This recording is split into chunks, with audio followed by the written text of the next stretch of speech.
When you give information, write about the five W's. Tell who, what, when, where, and why.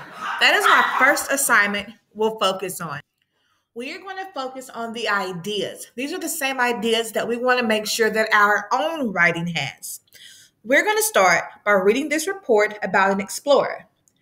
Then we're going to underline the words or phrases that tell who, what, when, where, and why. As we read Ferdinand Magellan, we are going to underline the words or phrases that tell who, what, when, where, and why. Who is the story about? What about them? What are they doing? What are they? When did the story happen? Where did it happen or where did it take place? Think of the setting. And why? What's the purpose of this story? Here we go. First report. Ferdinand Magellan was one of the greatest explorers in history.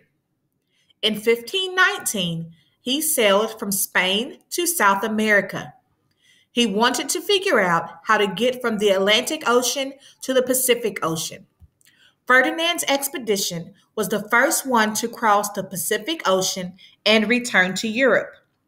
He is known as the first explorer to sail around the world. Let's go back to our who. And I'm going to use red for who. I'm going to my drawing tool for red who. And just a reminder on how to underline, click the drawing tool. It says drawing, has a paintbrush next to it. The number lets you know how thick or thin your line will be. I'm going to choose 2 and the color red. Who? Who is this report about? Ferdinand Magellan. Excellent. What was Ferdinand Magellan? Was he an acrobat? Was he a scientist? Was he a teacher?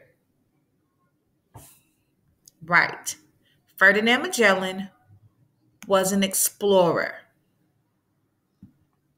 So far I have identified who the report is about and what we know about him. We know that Ferdinand Magellan was an explorer. When? Switching my color to green, just so I know what I'm underlining. When did the story take place? This report take place? In 1519. In 1519 is when this report took place. Where? Where? Yes, from Spain to South America. Why? Why did Ferdinand the Explorer in 1519, why did he sail from Spain to South America? What did he want? I want you to find that one on your own. I'm going to underline the why, and I want you to underline why Ferdinand Magellan sailed from Spain to South America. What did he want? Why did he sail from Spain to South America? Underline that now. You can pause this if you need to. All right, let's keep going. We are going to read this biography of another explorer. Use the checklist to check whether the writer included the 5 W's. Then we're going to answer the question. First, let's read the biography of another explorer. Tenzing Norgay. Tenzing Norgay was born in a village. He was a very skilled mountain climber. Once, he rescued someone from a very high mountain. Tenzing's mother knew he was very fit. She was right. Tenzing went on to become one of the first people to climb the world's highest mountain. He lived to be 72 years old. Now we're going to use the checklist to check whether the writer included the 5 W's. And let's use our colors again. That just makes it so much easier. Who is the story about? Did the writer include who the story is about?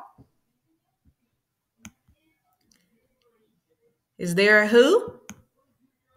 Yes, and our who is Tenzing Norgay. What about what? What do we know about Tenzing?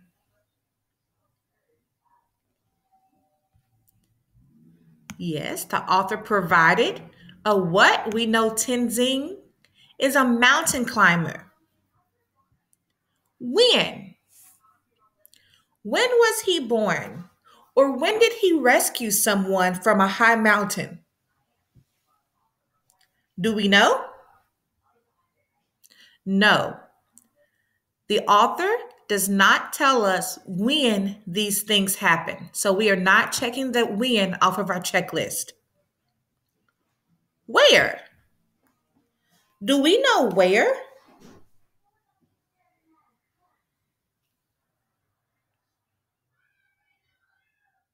No, we know it's a high mountain, but we don't know where this mountain is. So the author did not include where. We're going to skip that on our checklist. What about why? Does it give us a why? Just like before, we do have a why, and I want you to choose that in the text. Underline the why. Now that you have underlined the why, remember I did not, but I want you to underline the why. We're going to go to the next question. What details do you think the writer should add to the biography? We always want to write in a complete sentence. I'm going to click my T, my text box, font size 16.